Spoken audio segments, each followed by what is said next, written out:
ঘাস খেয়েছে মানুষে, শুনেছেন কোনোদিন জীবনে মানুষে ঘাস খায়? ঘাস খেয়েছে।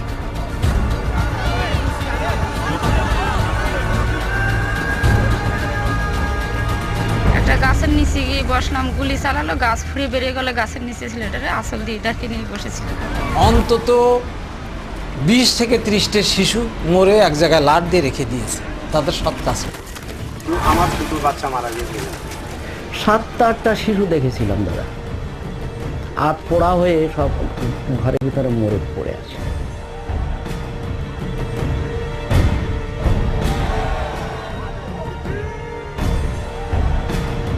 আর কিছু মেয়ে ছেলে ওদের ছুটে পালিয়ে যাচ্ছে, সেই মেয়ে ছেলেদের চুলের মুঠি ধরেছে, বানি গাছের গায়ে নিয়ে দিয়ে দাঁতানের কোপ দিয়েছে। আমি যেটা দেখেছি অনুমানে 30, 35, 40 জন মরেছে।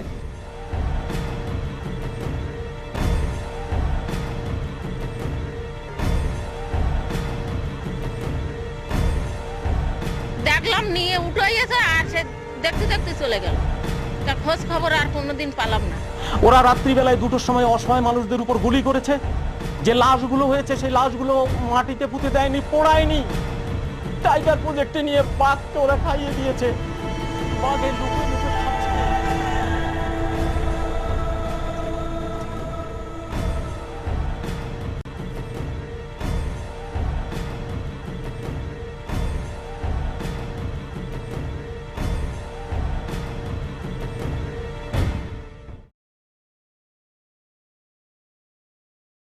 উনিশশো 63 সাল 64 সাল দণ্ডকারণে আমরা ছিলাম।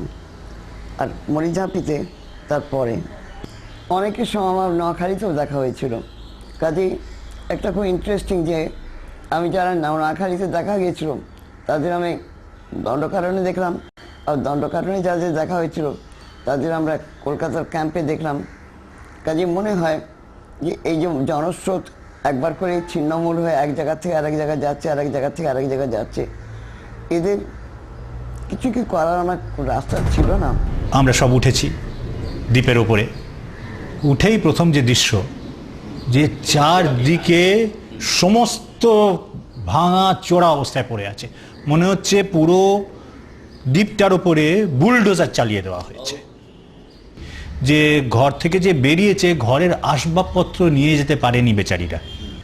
যতটা আমরা ঘুরলাম সমস্ত আইল্যান্ডটাতে কোনো জায়গা মানে দাঁড় করানো কোনো ঘর দেখিনি আমরা। সব মাটিতে ধুলিসাৎ। কিভাবে করলো? Total distraction. বসিরহাট শহরের সেই স্টেশনে কাতারে কাতারে উদ্বাস্ত, খালি গায়ে, না খেয়ে মরছে, এক ফোঁটা দুধ নেই। ভারত সেবাশ্রম সংঘ আর রামকৃষ্ণ মিশন তাদের সাহায্যের হাত অকাতারে বিলিয়ে দিচ্ছেন, তাদের খাওয়াচ্ছেন। সেই সময় সিপিএমের থেকে সরকারি মানে মদতপুষ্ট পুলিশরা তাদের পর্যন্ত সেখান থেকে দুধ না দিয়ে তাদের শরীর তাড়িয়ে দেওয়া হয়েছে। আমি চোখের সামনে দেখেছি। আমরা একটা রিলিফ ওখানে পাঠাবো বলে আমরা ঠিক করলাম, আমরা পাঠালাম এই খাবারগুলো বা ওই জিনিসপত্রগুলো ওখানে পৌঁছে দেওয়ার জন্যে, কিন্তু ওরা পৌঁছে দিতে পারিনি, ওদের আটকে দেওয়া হয়েছিল। মাদার তেরেসার কাছে আমি যখন গেলাম, যে তখন এদের প্রায় 36,000, 35,000, 30,000-এর ওপরে ওখানে মর্যাবিত হয়েছে, আর বাদ বাকিরা এইখানে আছে, মানে হাসনাবাদ। কথাবার্তা শুনে শি এগ্রিড, দেখুন I will try to help. 3-4-5 পরের ডেট দিয়েছিলেন আমাদের, যদি এর মধ্যে যেন ফোন না আসে, বুঝলেন। ফোন যদি আসে, কেন যেখানে হেল্প করবার চেষ্টা করছি সেখানেই তাদের হাত আটকে দিচ্ছে গভর্নমেন্ট, বুঝলেন, গভর্নমেন্ট কিংবা গভর্নমেন্ট পার্টি। তো ওই লাস্ট দিনের ঠিক আগের দিন বসে আমার বললেন যে I am sorry mister Chatterjee, we can't go, neither we can explain in detail why you are not going. CM Tarkunde, যিনি সিটিজেন্স ফর ডেমোক্রেসির সেক্রেটারি ছিলেন, তিনি একটা ডেলিগেশন পাঠাবে ঠিক করেন। তাদের একটা টিম আসার কথা ছিল, তারা মরিচঝাপিতে যাবে। কিন্তু জ্যোতি বোস হঠাৎ দিল্লিতে গিয়ে তারকুন্ডের বাড়িতে হাজির হলেন, বললেন রিফিউজি আমাদেরও ইন্টারেস্ট আছে, তারা বন কাটছে, সুতরাং আপনি ওখানে যাবেন না। সমস্ত অদ্ভুত অদ্ভুত সব রিপোর্ট তখন প্রচার হয়েছিল। কি না, ওখানে বিদেশি চক্রান্তের একটা ঘাঁটি তৈরি হচ্ছে, ওখানে ট্রেনিং দিচ্ছে, ওখানে রাষ্ট্রবিরোধী কার্যকলাপের কেন্দ্র হয়ে তৈরি হচ্ছে, ওখানে বাইরের থেকে লোক এনে বাংলাদেশের থেকে লোক এনে ওখানে বসাবার চেষ্টা হচ্ছে, নানান রকমের আজগুবি সমস্ত রিপোর্ট দিয়ে। সেই সময় কেন্দ্রীয় একটা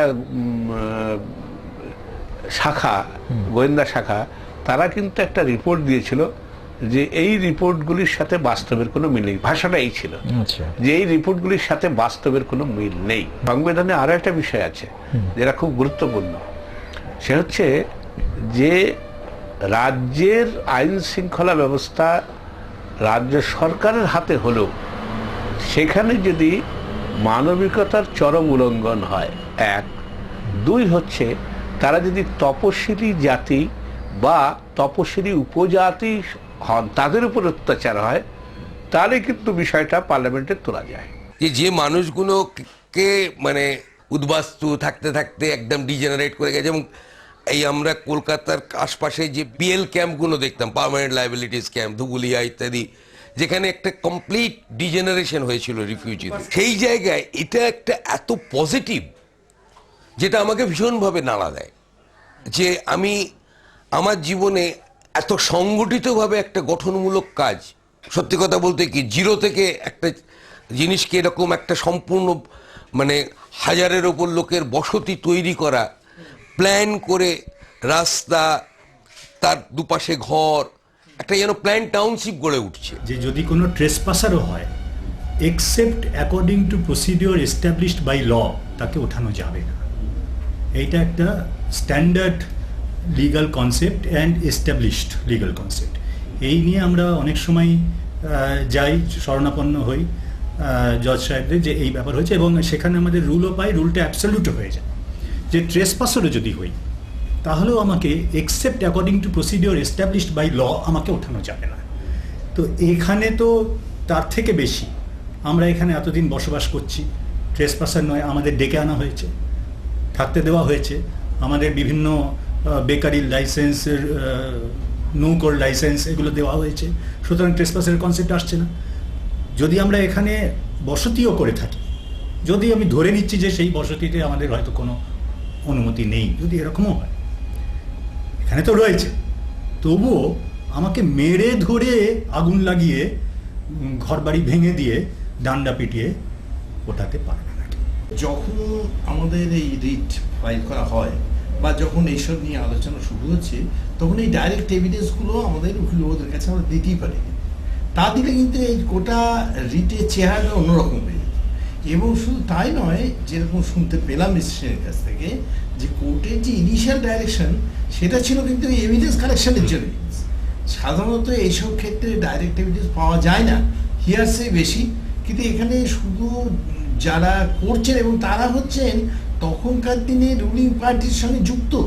যে প্রধানের কথা আপনি বললেন যার এভিডেন্স আছে, সে এমন নয় যে অপোজিশনের লোক ছিল সে এসে এখন করছে, সে ওই দলের সঙ্গে যুক্ত। এবং সে কিন্তু এই যে উদ্বাস্তু সমিতি তখন যা করা হয়েছিল তাদের সঙ্গে ডাইরেক্টলি যুক্ত ছিলেন না, উনি ওই অঞ্চলের প্রধান ছিলেন এবং বিদেন রুলিং পার্টির একজন সদস্য ছিলেন। তা সেই জন্য তাকে তো উড়িয়ে দেওয়া যাবে না।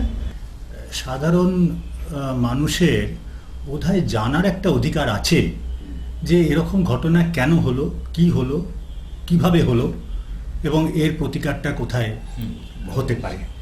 125 বর্গ কিলোমিটার ব্যাপী মরিচঝাঁপি দ্বীপটি কি আদৌ বন দপ্তরের অধীন, ব্যাঘ্র প্রকল্প অথবা সংরক্ষিত বনাঞ্চল? বামফ্রন্ট সরকার তো একথা বলেই প্রচার করেছিলেন, কিন্তু সরকারি মানচিত্র কি বলছে? এবং তারা হচ্ছে আবার সার্ভে অফ ইন্ডিয়া যারা হচ্ছে অরিজিনাল অর্গান যে সংস্থা, তারপরে নির্ভর করে এই ম্যাপটা তৈরি করে। এই বাঁদিকের ম্যাপটাতে হচ্ছে আমাদের ফরেস্ট ডিপার্টমেন্ট, যেখানে মানুষের বসতি সেটা হচ্ছে দেখবেন আপনার হলুদ, যেখানে একটু শহর অঞ্চল সেটা একটু পিঙ্ক কালারের, যেখানে স্যাংচুয়ারি আছে সেটা দেখুন এই জালের মতো রয়েছে, প্রিমিটিভ জোন যেটা সেটা একটা ভাগ করা হয়েছে। কি করে এই জায়গায় কে বলা হয় যে তারা এখানে একটা সংরক্ষিত বনাঞ্চলে ঢুকেছে বা ব্যাঘ্র প্রকল্পে ঢুকেছে, এটা সম্পূর্ণ মিথ্যা কথা। প্রায় 7 লাখ বাস্তুহারা পরবর্তীকালে এসেছিল দেশ স্বাধীন হওয়ার পর, তাদের দেখবার কেউ ছিল না। পাঞ্জাবের যারা এসেছিল তাদের সবাই দেখেছে, তাদের কোনো আইন অমান্য বা কিছু করতে হয়নি আন্দোলন। ভালোই তারা আমাদের নাগরিক, ভালোই করেছে। কিন্তু যে মিনিস্টার ছিলেন তিনি বিধান রায় তাকে বলেও কিছু করাতে পারলেন না। তাই তাদের জন্য আমরা বিরাট সংগ্রাম করেছি, তাদের পুনর্বসতির জন্য। কিন্তু কি এমন ঘটনা ঘটল যাতে এমন নৃশংসভাবে জ্যোতিবাবু ওদের তাড়ালেন?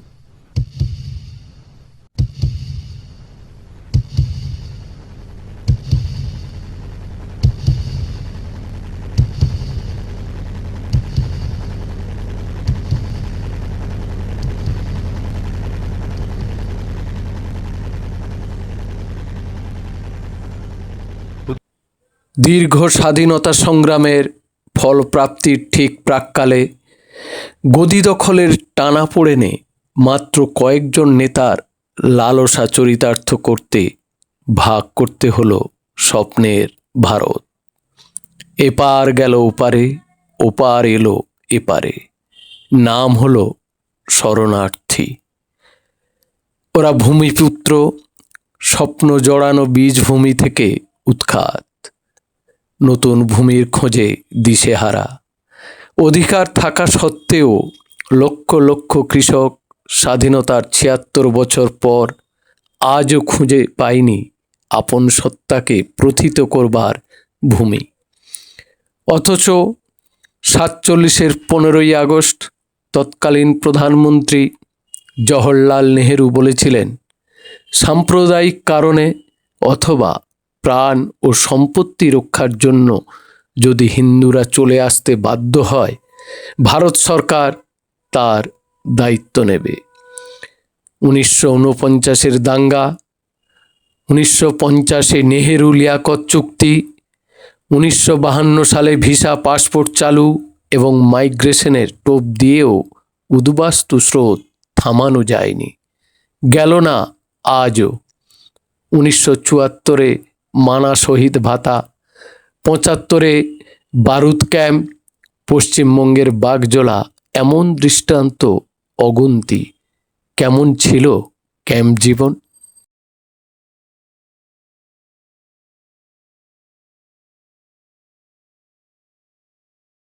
লক্ষের উপরে লোক ছিল এক এক ক্যাম্পে। তো সেই সমস্ত লোকগুলি সবসময় নিজেদের যে যন্ত্রণাগুলি সেটা অনুভব করত।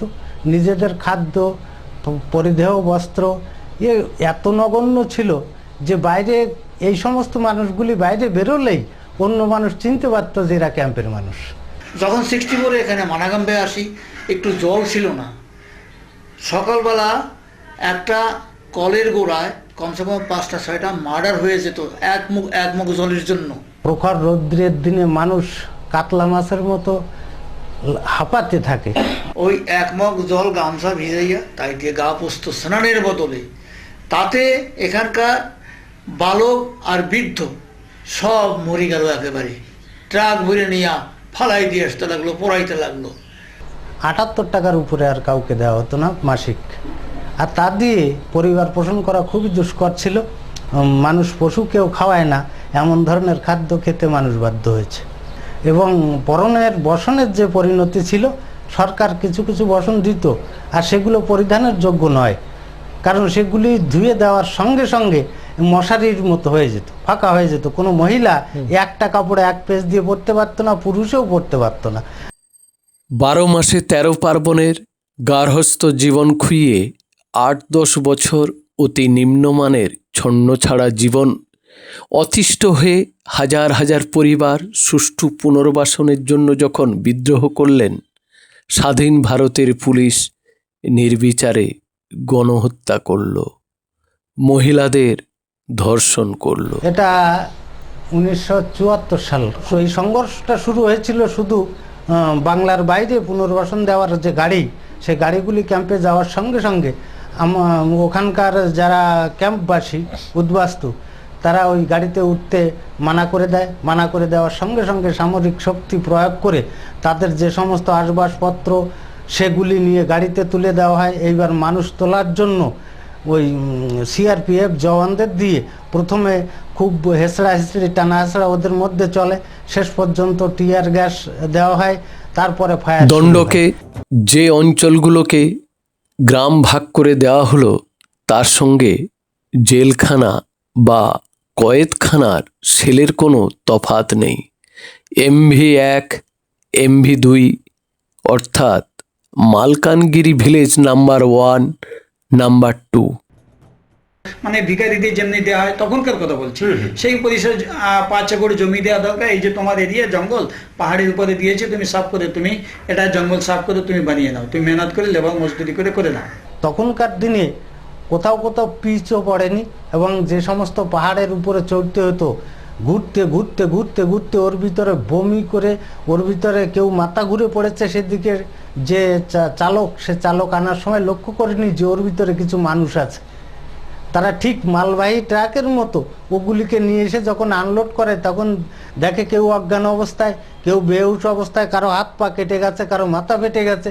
এই অবস্থায় এনে এক জায়গায়, ধরুন এই অরুণ জঙ্গলের ভিতরে ঘন জঙ্গলের যে গাছগুলি, সেই গাছগুলির 1-1.5 হাত উপর দিয়ে কোনো রকম টাঙ্গি দিয়ে কেটে সেখানে একটু ফাঁকা করে কিছু তাঁবু পেতে দিয়ে সেখানে আনলোড করে দিয়ে ওরা চলে যায়। জঙ্গলের ভিতরে নিয়ে ফেলে দিয়েছে আপনাকে ওপেনলি। তখন বাঘ, জন্তু, জানোয়ার, ভালু এইগুলো শিয়ার ঘুরছে জঙ্গলে। গরু দিয়েছে সরকার থেকে 2টো করে গরু দিয়েছিল, টিনের ঘর দিয়েছিল, মানে টিন দিয়েছিল, আমরা বানিয়ে নিয়েছি জঙ্গলে পাশ গলি কেটে। রাত্রিবেলা বাঘ আসছে, দেখা যাচ্ছে বাঘ এসে টেনে নিয়ে চলে যাচ্ছে গরু। 1-2 দিন পরে সরকারি কর্মকর্তারা আসে খোঁজ নিতে যে ওখানে মানুষগুলোকে ফেলে আসা হয়েছিল, তারা যদি বেঁচে থাকে তাদের আহার্য দরকার, কোনো কিছু দরকার, সেইগুলিকে দেওয়ার জন্য এরা যেহেতু আমাদের খোঁজ নিতে এসেছে, আমাদের প্রাণের কথাগুলি তাদের কাছে বলা হয় যে আমাদের অন্তত এই অরুণ জঙ্গল থেকে যেখানে লোকালয় আছে, যেখানে মানুষের বসতি আছে, এখন দাবি আমাদের লোকালয় মানুষের কাছে নিয়ে পৌঁছে দাও। দণ্ডকারণ্যে ওদের নিয়ে যাওয়ার পর যে ব্যবস্থাটা করলো, সেখানে কোনো মানুষ থাকতে পারে না। 25 মাইল 20 মাইল সব দূরে দূরে দূরে ছোট ছোট ঘর করে দিয়ে, যাতে একজনের সঙ্গে আরেকজনের যোগাযোগ না হয় কোনো রকমে, তাদেরকে সেখানে থাকতে বললো। মাটি থেকে রস আর সবুজ শ্যামলিমা থেকে শ্বাস নেওয়া মানুষগুলো বাংলায় থাকতে চেয়েছিল। দণ্ডকের মতো রুক্ষ জলহীন জঙ্গলে নির্বাসিত হয়ে বাঘ ভাল্লুকের পক্ষ হতে চাননি। জ্যোতি বসু 13ই জুলাই 1962-তে তৎকালীন খাদ্য ও পুনর্বাসন মন্ত্রী প্রফুল্ল সেনকে চিঠিতে জানালেন, সরকার বারবার বলছেন এ রাজ্যে পুনর্বাসনের জন্য 1 তিলও জায়গা নেই। তথাপি আমি মনে করি সরকারের অভিপ্রায় থাকলে উদ্বাস্তুরা এ রাজ্যে পুনর্বাসন পেতে পারেন। সমর মুখার্জি ছিলেন অবিভক্ত কমিউনিস্ট পার্টির MLA। তিনি 27শে জুলাই 1961-তে প্রধানমন্ত্রী জওহরলাল নেহরুকে চিঠিতে লিখেছিলেন, উদ্বাস্তুদের অভিযোগ পশ্চিমবঙ্গে উদ্বাস্তুদের যথেষ্ট সুযোগ থাকা সত্ত্বেও তাদের জোর করে দণ্ডকারণ্যে পাঠানো হয়েছে। তার বিরুদ্ধে এই আন্দোলন, একথা উল্লেখ করা প্রয়োজন। পশ্চিমবঙ্গের মুখ্যমন্ত্রী এবং রাজ্যপাল সুস্পষ্ট আশ্বাস দিয়েছিলেন ইচ্ছার বিরুদ্ধে কোনো উদ্বাস্তুকেই পশ্চিমবঙ্গের বাইরে পাঠানো হবে না। আবার 1974 সালে কেন্দ্রীয় পুনর্বাসন মন্ত্রী খাদিলকরকে সমর মুখার্জি যে চিঠি লেখেন তাতে বলেছিলেন, পশ্চিমবঙ্গের সুন্দরবন অঞ্চলে উদ্বাস্তুদের পুনর্বাসন পাবার একান্ত ইচ্ছে। 25শে জানুয়ারি 1975 ভিলাইয়ের জনসভায় উদ্বাস্তু নেতা সতীশ মণ্ডল, রাইহরণ বারুই সহ সব নেতাকে ডেকে এনে জ্যোতি বসু বললেন, CPM পশ্চিমবঙ্গে ক্ষমতায় এলে উদ্বাস্তুদের পশ্চিমবঙ্গে নিয়ে যাবে। এবং এই সময় বামফ্রন্টের তরফ থেকে আমরা কেউ কেউ তাদেরকে কথাও বললাম সেখানে গিয়ে, যে তোমরা পশ্চিমবাংলায় ফিরে এসো, আমরা সুন্দরবনের মরিচঝাঁপি একটা জায়গা তোমাদেরকে থাকবার ব্যবস্থা করব। এই রাম চ্যাটার্জি, সতীশবাবু, আরো কয়েকজন উদ্বাস্তু নেতা মালকানগিরিতে এলেন। এসে বিভিন্ন জায়গায় সভা সমিতি করে বললেন যে আপনাদের এখানে থাকার কোনো প্রয়োজন নেই, আপনাদের পশ্চিম বাংলায় ফিরিয়ে নিয়ে যেতে আমি এসেছি। মন্ত্রী মহাশয় বললেন, পশ্চিম বাংলার 5 কোটি মানুষের 10 কোটি হাত উঁচু করে হাত তুলে আপনাদের আহ্বান করছে, আপনারা পশ্চিমবাংলায় চলে আসুন। এবং সেই মিটিংয়ে ওনার ভাষণ শুনেছিলাম রাম চ্যাটার্জির, যে মাতৃভূমি আজ 2 হাত তুলে ডাকছে, ওরে অবুজ সন্তান তোরা ছুটে আয়। কিরণময় নন্দ সেদিন বলেছিলেন বক্তৃতা মঞ্চে দাঁড়িয়ে একদম প্রকাশ্যে, ঠিক এই ভাষাটাই ব্যবহার করেছিলেন, যে আপনারা যদি এখান থেকে পশ্চিমবাংলায় চলে যান, পশ্চিমবাংলার 5 কোটি মানুষ 10 কোটি হাত দিয়ে আপনাদের অভ্যর্থনা জানাবে। উনি আরো বলেছিলেন, শুধু আপনাদের মালকানগিরিতে আমি আসেনি, আমি সারা ভারতবর্ষে ঘুরবো, অনেক জায়গায় ঘুরেছিও। সব উদ্বাস্তুদের আমি একই কথা বলছি, সবাইকে আমি পশ্চিমবাংলায় নিয়ে যাব। আমাদের মুখ্যমন্ত্রী আমাকে পাঠিয়েছেন আপনাদের এই খবর দিতে, আপনাদেরকে নিয়ে যেতে। এমন আশ্বাসের পর উদ্বাস্তুদের চোখে বাঁচার স্বপ্ন উজ্জ্বল হয়ে উঠল। তাদের চোখে চোখ রেখে শুনুন তাদেরই কথা। রাম চ্যাটার্জি বাবুর ওই মিটিংয়ে আমার বাবার হাত ধরে ধরে আমি মিটিংয়ে আসছিলাম, এবং সেখানে যে সুন্দরবনে আমাদের যেতে হবে, সেখানে থাকতে হবে, এই যে একটা জনজাগরণ হয়েছিল, তাতে সবাই বেশ উল্লসিত। বড় আশায় বেঁধেছিলেন ওরা। ভুলে গিয়েছিলেন দণ্ডকের জঙ্গলে কিভাবে তাদের নির্বাসন দেওয়া হয়েছিল। 1977 সাল বামফ্রন্ট এলো ক্ষমতায়, জ্যোতি বসু কর্ণধার। 1977 সালে উদ্বাস্তু নেতা সতীশ মণ্ডল জ্যোতিবাবুর সঙ্গে দেখা করেন। জ্যোতিবাবু বললেন, সরকার আপনাদের কোনো সহযোগিতা করবে না, আপনারা যদি নিজেদের উদ্যোগে সুন্দরবনে নিজেদের ব্যবস্থা করে নিতে পারেন করুন, আমার পুলিশ আপনাদের বাধা দেবে না। জ্যোতি বসুর কাছে যেয়ে রাইটার্স বিল্ডিংয়ে বললাম যে আপনি আমাদের বাঙালি, সর্বা আপনার কাছে একটু অনুরোধ, এই আপনার পুলিশ দিয়ে এই এদের উপরে অত্যাচার করবেন। শেষ পর্যন্ত বলল, তোমার কথা কি আমার নেতাগিরি করতে। এরপর সতীশ মণ্ডলের নেতৃত্বে এক প্রতিনিধি দল কুমিরমারি যান। সেখান থেকে মরিচঝাপি দ্বীপটিকে কিভাবে বাসযোগ্য করা যায় তার পরীক্ষা নিরীক্ষা করে ফিরে যান। এই রামবাবুই বলছেন যে এই ধরনের দ্বীপ পশ্চিমবাংলার সুন্দরবন অঞ্চলে রয়েছে। সেখানে উদাহরণস্বরূপ উনি বলছিলেন যে কুমোরবাড়ি, মোল্লাখালী যে দ্বীপগুলি লোক বসবাস করছে, এগুলো তো জঙ্গল ছিল। আর এবার তোমরা চলো দেখো যে ওখানে বসবাস করতে পারবে কিনা। আমাদের একটা টিম চলে আসছিল এবং সেই টিমের সদস্য আমি ছিলাম। 3 বার সার্ভে করেছি। আচ্ছা, সার্ভে করে দেখেছিলাম এই মরিচঝাপি যেটা টাইগার প্রজেক্ট করে রেখেছে, মানে ফিক্সড ফর টাইগার প্রজেক্ট, সে জায়গাটায় এখানে কিন্তু বিজ্ঞান দিয়ে বুঝতে পারবো না, আমার বাস্তব অভিজ্ঞতা দিয়ে বুঝে। ওই নদীর চড়া দিয়ে একরকম গাছ হয়েছে ধানি গাছ, তার নাম। পূর্বপুরুষের মুখে শুনেছি নদীর চড়ায়, সমুদ্রের চড়ায় যেখানে ধানি গাছ হয় সেখানে চাষ করার জন্য প্রকৃতি বলে। আমরা দেখলাম যে হ্যাঁ, এখানে বসবাস করা যাবে।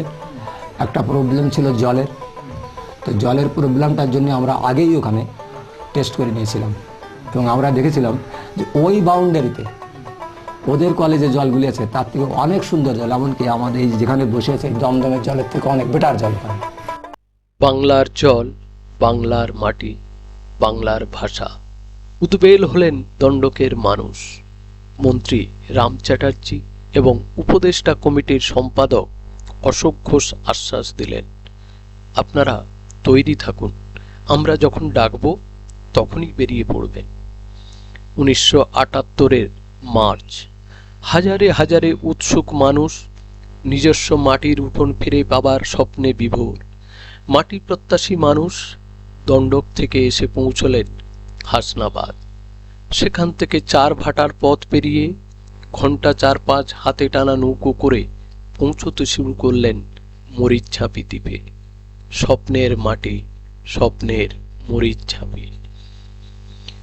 ওরা মরিচঝাপি এলেন, ওরা সমাজের নিম্ন বর্ণের মানুষ, ওরা চাষি, কামার, কুমোর, জেলে, মজুর।